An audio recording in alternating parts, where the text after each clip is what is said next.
اعوذ باللہ من الشیطان الرجیم بسم اللہ الرحمن الرحیم۔ مولا کائنات حضرت امیر المومنین علی ابن ابی طالب علیہ السلام کے مجموعہ کلام نہج البلاغہ کے پہلے باب کا خطبہ نمبر 94۔ الحمدللہ الاول فلا شیء قبلہ والآخر فلا شیء بعدہ والظاہر فلا شیء فوقہ والباطن فلا شیء دونہ۔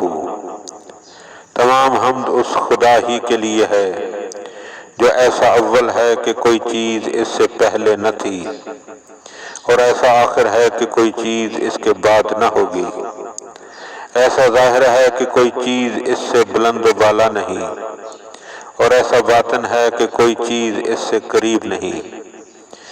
وَمِنْهَا فِي ذِكْرِ الرَّسُولِ صلی اللہ علیہ وآلہ وسلم۔ اس خطبے کا ایک جز کہ جس میں آن حضرت صلی اللہ علیہ وآلہ وسلم کا تذکرہ پاک ہے۔ مستقرہ خیر مستقر، آپ علیہ السلام بزرگی کی کانوں اور پاکیزہ جگہوں میں ان کا مقام بہترین ہے۔ وَمَنبَتُهُ أَشْرَفَ مَنبَتٍ فِي مَعَادِنِ الْكَرَامَةِ وَمَمَاهِدِ السَّلَامَةِ، اور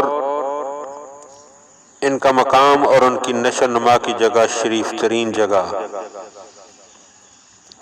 قد صرفت نحوہ افئدۃ الابرار وسنیت الیہ ازمۃ الابصار ودفن بہ ضغائن واطفا بہ صوائر الف بہ اخوانا وفرق بہ اقرانا۔ اور ان کی طرف نیکوں کے دل پھیر دیے گئے اور نگاہیں جوڑ دی گئیں، خدا نے ان کے ذریعے پرانے کینے دبا دیے اور آتش انتقام بجھا دی، بھائیوں کو آپس میں ملا دیا اور مشرکین کے ہمسروں کو منتشر کر دیا۔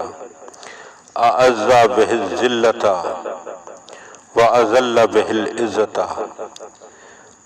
حق کی بستی کو عزت بخشی اور کفر کی عزت کو ذلت سے بدل دیا۔